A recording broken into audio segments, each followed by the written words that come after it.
सुनो सिद्धार्थ कथा। सत्य कथा, पुरुषार्थ कथा, सुनो सुनो सिद्धार्थ कथा। चढ़ते सूरज सा तेजवान वो कीर्तिमान, हुंकार भरे जब कूच करे, थर थर कांपे आसमान। वो राजपुत्र वो शूरवीर, पर्वत को भेद दे उसके तीर, शांति का स्रोत करुणा की धार, निर्झर झरे मन से अपार। वो राजपुत्र वो शूरवीर, पर्वत को भेद दे उसके तीर, है शाक्य वंश का वो तारा, जगमग है जिससे जग सारा। सत्य कथा, पुरुषार्थ कथा, सुनो सुनो सिद्धार्थ कथा। हमारे युवराज सिद्धार्थ जितने शांत, उनका पुत्र उतना ही नटखटा चंचल। देखो ना, कब से खिलाने की कोशिश कर रही हूँ, पर यह है कि खाता ही नहीं। युवराज राहुल, क्या बात है? आज छोटा युवराज अपने दादी माँ के हाथ से खाना खा रहे। लौशिका, युवराज राहुल को लेकर बाहर जाओ। जी। आइए युवराज,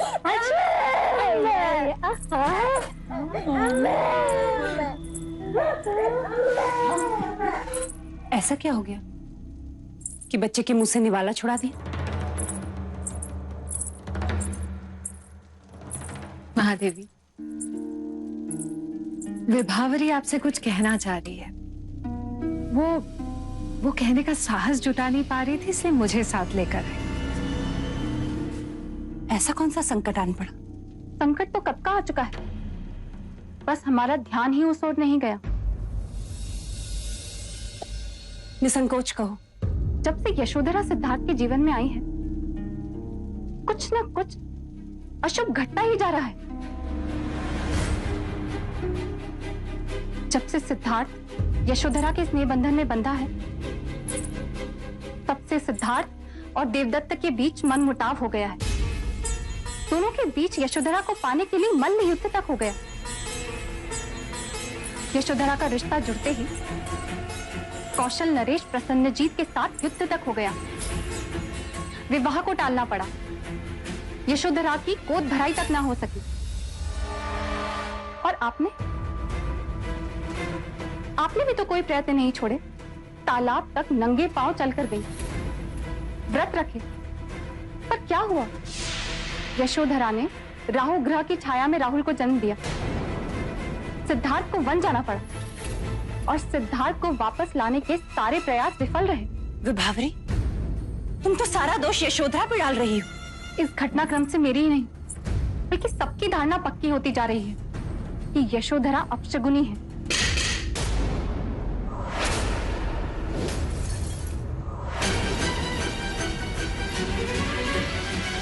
यशो, यशो!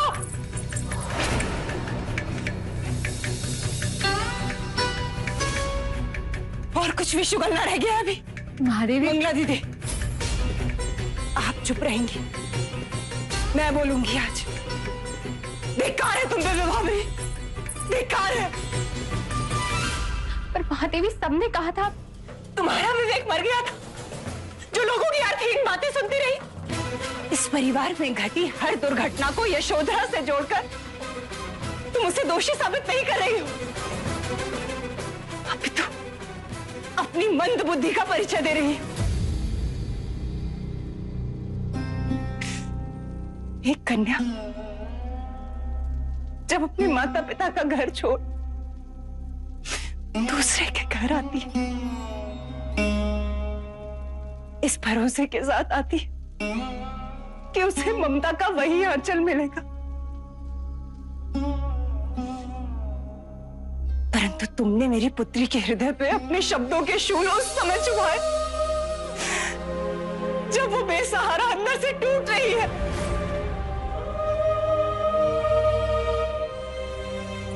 असित मुनि ने जब सिद्धार्थ के लिए भविष्यवाणी की, यशो का तो तब जन्म भी नहीं हुआ था। मेरे पुत्र के साथ वही हुआ जो वो अपने भाग्य में लिखा कर लाया था। परंतु जो हुआ सिद्धार्थ की स्वयं इच्छा से हुआ। धन्य है यशोधरा, जिसके कारण हमें कुछ और वर्ष सिद्धार्थ के साथ रहने को मिला। दीदी, ऐसी धारणा पूरे राजमहल में बनती जा रही है। मैंने तो केवल आपके सामने बात रखी है। दीदी, आपको छू कर कहती हूँ, यशोधरा के लिए मेरे मन में कोई मनमुटाव नहीं है। दीदी, आप तो मुझे क्षमा कर दीजिए। क्षमा उससे मांगो जिसकी तुम दोषी हो। यशो, यशो,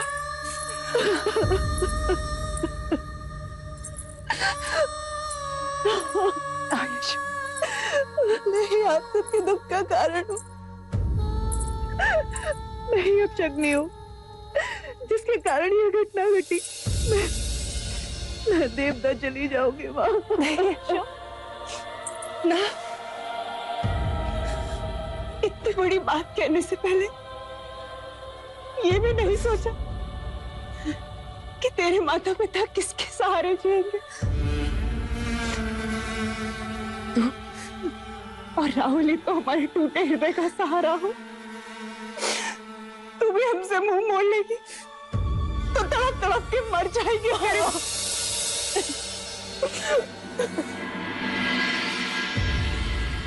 आग लगे मेरे मुंह को जिससे ऐसी बात निकली। तू अपशकुनी नहीं, अपशकुनी तो वो है जो ऐसी व्यर्थ बातें करते हैं। तेरी छोटी काकी तुझसे क्षमा मांगने आई।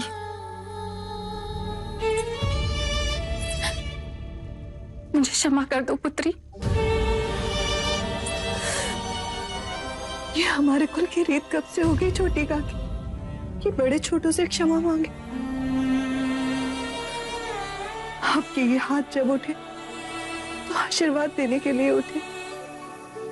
जब तक ये सृष्टि है पुत्री, तब तक तुम्हारा नाम इस जगत में त्याग और तपस्या का आदर्श रहेगा।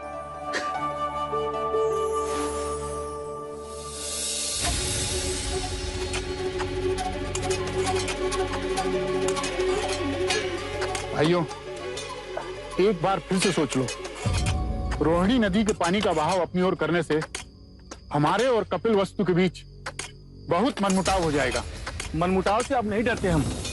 जब हमारी राजकुमारी यशोधरा को युवराज सिद्धार्थ छोड़कर चले गए तब क्या कसर बची है। बिल्कुल सत्य कह रहे हो भाई। हमारी राजकुमारी का जीवन व्यर्थ करने के बाद तो कपिल वस्तु ने हमसे शत्रुता मोल ले ही ली है। शत्रुता का जवाब शत्रुता है। हमारी यशोधरा के धिक्कार की ईंट का जवाब हम ही पत्थर से देंगे। हाँ, ईंट का जवाब पत्थर से देंगे। ठीक है।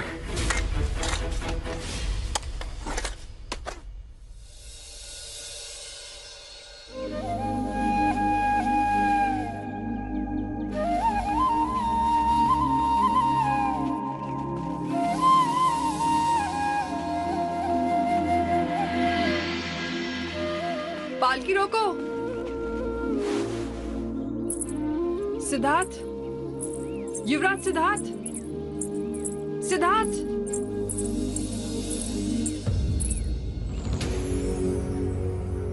वही कद काठे, वही सौंदर्य। मैं जानती थी कि आप युवराज सिद्धार्थ ही हैं,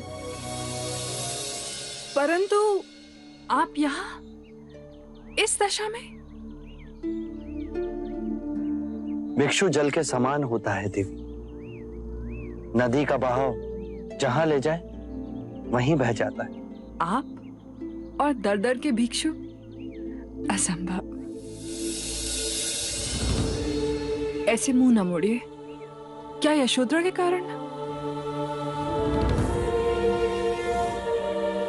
मैं यशोधरा के लिए अच्छा पति ना बन सका, अपने माता पिता के लिए अच्छा पुत्र ना बन सका।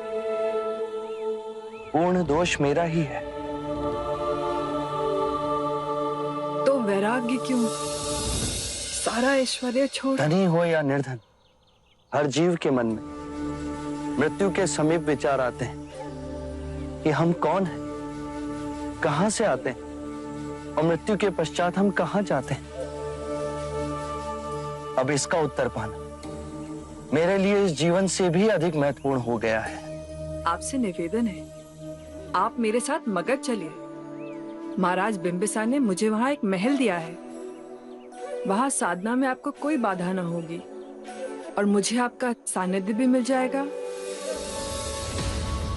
क्यों आप दूसरी बार मुझे ठुकरा रहे हैं? मैं वैशाली की नगर वधू, जिसके सामने बड़े बड़े महारथियों ने शीश झुका दिए, आपसे भीख मांग रही है। मेरे भिक्षा पात्र को यूं खाली ना छोड़े। मैं ना चल सकूंगा। तुम्हें मेरा सानिध्य नहीं, मुझे वशीभूत करना है। मैं वो हूं जिस पर सब मरते हैं,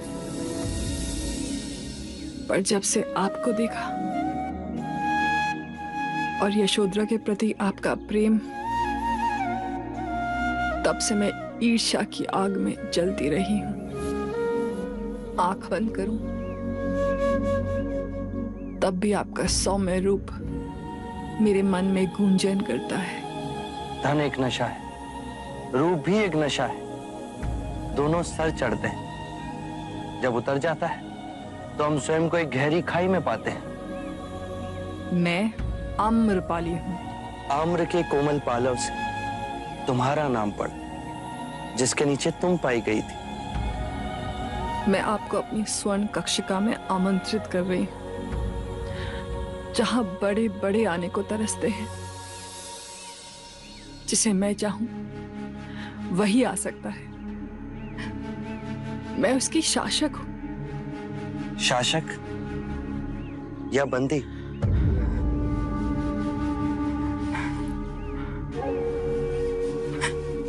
आपको कैसे पता कि इस सुंदर शरीर के अंदर इतनी पीड़ा है? बिना जाने आपने मेरे दुख को पहचान लिया। मेरी मुक्ति का मार्ग आपका सानिध्य ही है।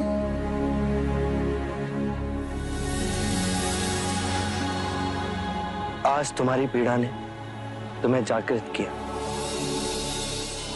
अपने अंदर देखो आम्रपाली, कौन हो तुम?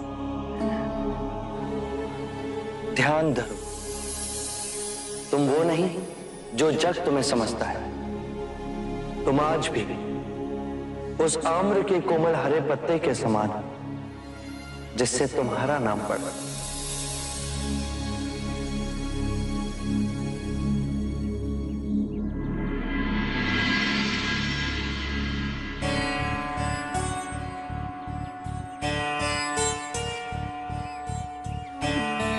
जिसने मन को वश में कर लिया, वो सबसे बड़ा महाबली।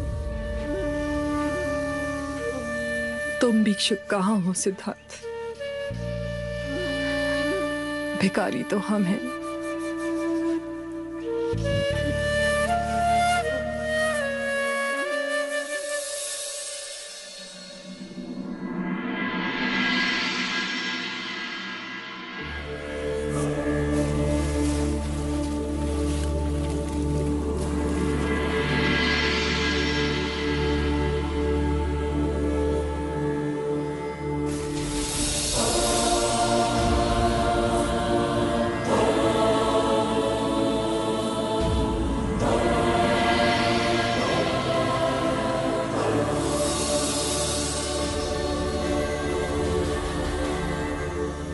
क्षण कब दिन बने, ऋतुएं कब बदल गई, वर्षा कब आई, कब गई।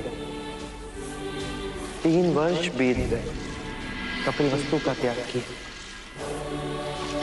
उस मुक्ति की साधना में इस तपश्चर्या के पश्चात मैं अब भी परम सत्य से इतना दूर, क्या मेरे प्रश्नों का कोई प्रति उत्तर नहीं मिलेगा? क्या मेरी खोज ही असत्य थी? ये निराशा का भाव मेरे मन का ही खेल है। आशा और निराशा के ऊपर उठना अंतर से लगता है जैसे कोई निधि है, बस उसकी कुंजी कहीं आसपास ही है।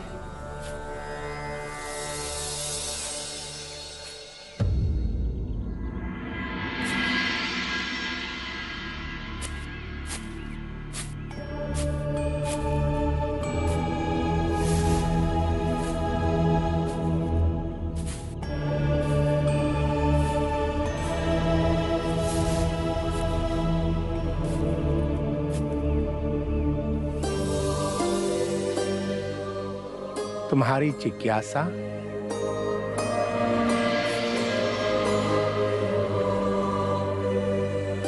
इस शरीर से मुक्त कैसे हुआ जाए? इस शरीर को सुखाओ, गलाओ, पिघलाओ, इसके सारे अहंकारों पर विजय पाओ। ये संभव है? क्षत्रिय हो, राजघराने के हो। आपने कैसे जाना?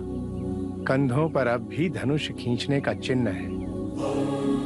हमारे परम गुरु भी तुम्हारी तरह राजकुल में जन्मे हैं। 30 साल की आयु में उनमें वैराग्य जागा। उनका सांसारिक नाम वर्धमान था, पर अपनी साधना और तपस्या से वे महावीर कहलाए। 12 साल तक वो गृह त्याग कर अपने शरीर को तपाते रहे, अपनी हर कामनाओं को उपेक्षित किया। फिर वो शांत हो गए, स्थिर हो गए। उन्होंने क्या पाया? केवल जाना कि आत्मा शाश्वत है, समय का कोई भी बंधन उसे बांध नहीं सकता। पर उसके चारों ओर कर्म के कण उसे अस्थिर कर रहे हैं। कर्म के चक्र से आत्मा को मुक्त करना है। अहिंसा इतनी पूर्ण हो कि मन में अहिंसक विचारों का भी स्थान न रहे। सत्य का इतना गहन पालन हो कि कोई भी प्रलोभन सिर्फ शमशान की राख लगे। ना चोरी कर, किसी के अनुभव की भी नहीं, और ब्रह्मचर्य का पालन इतना कठोर हो कि कोई भी शरीर की इंद्रियों को जगा ना सके। सुखा दो हर उस कामना को जो शरीर की इंद्रियों से जागृत होती हो। इतने स्थिर हो जाओ कि मोक्ष की कामना भी समाप्त हो जाए। नीति नीति नीति, सत्य ये नहीं, ये भी नहीं, वो भी नहीं। परम सत्य के मार्ग पे मैं पूर्व के सारे ज्ञानों को नकारात्मक करता रहा। मैंने सब मार्ग सहज ही चुने, परंतु ये मार्ग मुझसे अछूता ही रह गया। ये ज्ञान आपने मुझे दिया, परम धन्यवाद आपका। यदि लकड़ी गीली हो तो उसमें आग सहज नहीं लगती। सत्य का ये भूमि तपस्वियों की है। महावीर के तप ने मुझे एक नई दिशा का आह्वान दिया है।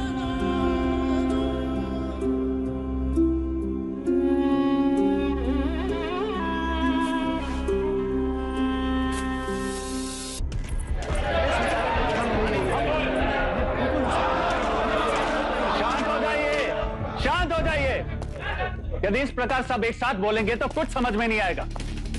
आप लोग अपनी अपनी समस्या एक एक करके बताइए। राजा द्रोणोदन, कोलियों के किसानों ने जगह जगह पर रोहिणी नदी का पानी अपने खेतों की ओर मोड़ दिया है। इससे हमारे किसानों को पानी नहीं मिल रहा है। उनके खेतों में खड़ी हुई फसल नष्ट होती जा रही है। अब यदि महाराज शुद्धोधन ने कोई ठोस निर्णय नहीं लिया तो कपिल वस्तु और कोलियों के बीच अवश्य युद्ध होगा। भाई भाई एक दूसरे के खून से खेत सींचे, क्या यही आपकी नीति है? मैं आप सबकी समस्या महाराज के सामने रखूंगा। समस्या तो उनके सामने हम भी रख सकते हैं, पर महाराज के दर्शन हो तब ना। और दर्शन होंगे कैसे? महाराज को तो जैसे राज्य की सुधि नहीं है। सुधि नहीं है बिल्कुल भी। मेरा एक सुझाव है, यदि महाराज शुद्धोधन पुत्र वियोग के कारण राज्य पर ध्यान नहीं दे पा रहे हैं तो राज्य का कार्यभार किसी और को सौंप देना चाहिए। उचित है, यही उचित है। सभा का अध्यक्ष किसी और को नियुक्त किया जाए। हाँ राजा द्रोणादन, इस सभा का अध्यक्ष आप क्यों नहीं बन जाते?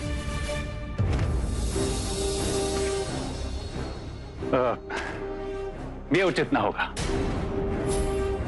परंतु आप सब धैर्य रखें, मैं महाराज से बात करूंगा और यदि उन्होंने अपनी स्वीकृति दे दी तो अगली शाख की सभा में हम नया अध्यक्ष चुन लेंगे। हाँ ये भी ठीक है। ठीक है। राहुल कहाँ गए? मैं नहीं छोड़ूंगा।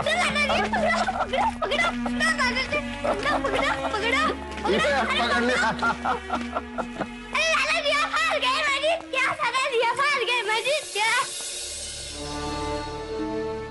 हाँ मैं हार गया।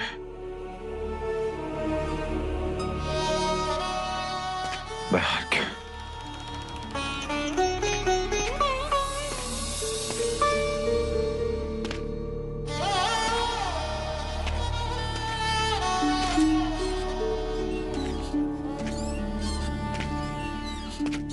महाराज ऐसे कब तक चलेगा? आज सभा में रोहिणी नदी को लेकर बहुत बड़ा विवाद हुआ। कोलिया के किसानों ने पानी का भाव अपनी ओर मोड़ दिया। कहीं युद्ध छिड़ गया तो? नहीं, ऐसा कुछ नहीं होगा। परंतु महाराज शाक्य राजाओं को कौन समझाए? और आज तो राजा चतुर्भुज ने ऐसी बात कर दी कि क्या कहा उसने? कह रहे हैं कि महाराज हमारी समस्याओं का समाधान नहीं कर पा रहे तो क्यों ना सभा का कार्यभार किसी और को सौंप दिया जाए। महाराज मुझे भय है कि कहीं ये राजा अपनी मनमानी न कर बैठे। उन्होंने मेरा नाम स्वयं सामने रख दिया, परंतु मैंने साफ मना कर दिया। कोई युवा ही शाक्य सभा का अधिपति बने तो, जैसे देवदत्त।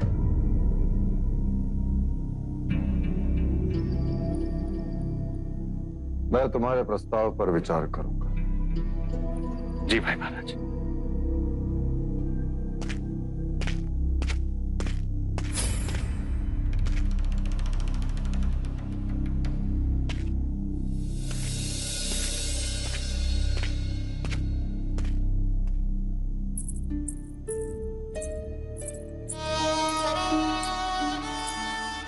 पिताजी, कपिल वस्तु का कार्यभार संभालने के लिए आपसे उत्तम कोई नहीं। मेरा मन उब गया है सबसे। अपनी पुत्री की एक विनती सुनेंगे? इन्हें याद कर निष्क्रिय होने से अच्छा है कि हम उन्हें सच्चे मन से याद कर उनके विचारों जैसा कार्य करें। पिताजी, राज्य कार्य को संभालने के लिए बहुत समझदारी, धीरज और विनम्रता की आवश्यकता है, जो मेरे सिद्धार्थ में थी। पर देवदत्त इनके विपरीत अधीर है, अहंकारी हैं। यदि वो अध्यक्ष बना दिए गए तो रोहिणी नदी की समस्या को सुलझाने की जगह और उलझा देंगे, उनमें युद्ध करवा देंगे।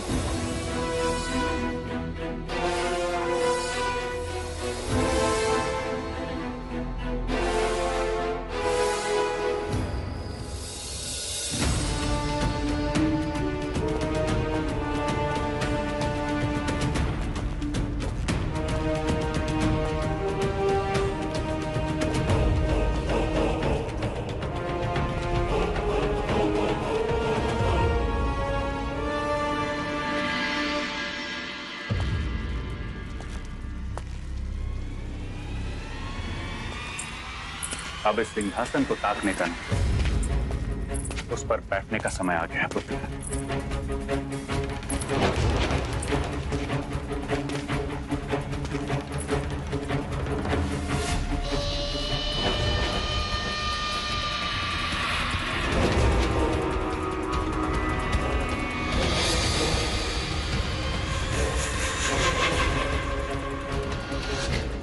कल मैं तुम्हें चाक्य सभा के अध्यक्ष के रूप में नियुक्त करने जा रहा हूं।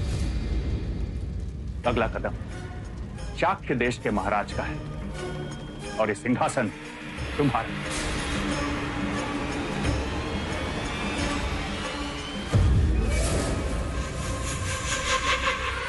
सौ सुनार की और एक लोहार की, ऐसा दांव खेला है आपने आर्य कि अब हमारी सारी कामनाएं पूरी होंगी। अब देखिएगा पिताजी, सबके मन से सिद्धार्थ की स्मृति को मिटा के रख दूंगा। अब चारों ओर मेरी ही जय जयकार होगी, जय जयकार। देव पुत्र, इतना ना भूलो, क्योंकि अब हमें पहले से अधिक सतर्क रहना होगा कि तुम्हारी जगह वो नंद ना ले ले। नंद? जब सिद्धार्थ को भी रास्ते से हटा दिया तो ये नंद क्या चीज है, मसल के रख दूंगा।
आप कोई देव है?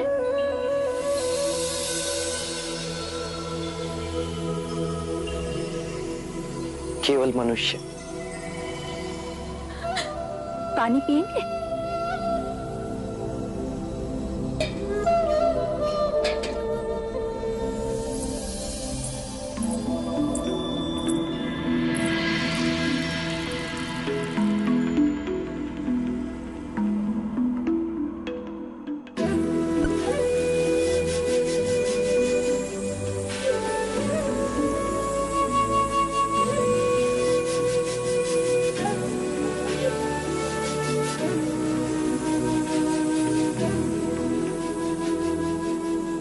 और नहीं पिएंगे?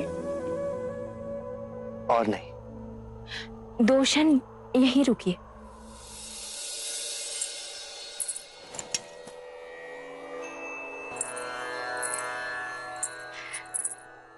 मेरी पूजा का नैवेद्य।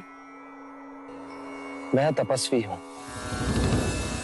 पके हुए खाने का त्याग किए मुझे बहुत समय हो गया, मुझे क्षमा करें। फिर आप क्या खाते हैं? दिन में एक समय कंद मूल फल जो भी पेट से गिरा वो ही खाता। जोगी बाबा का कोई नाम? सिद्धार्थ। सिद्धार्थ। वर्षों से देव की स्तुति की और आज उनके दर्शन हो गए।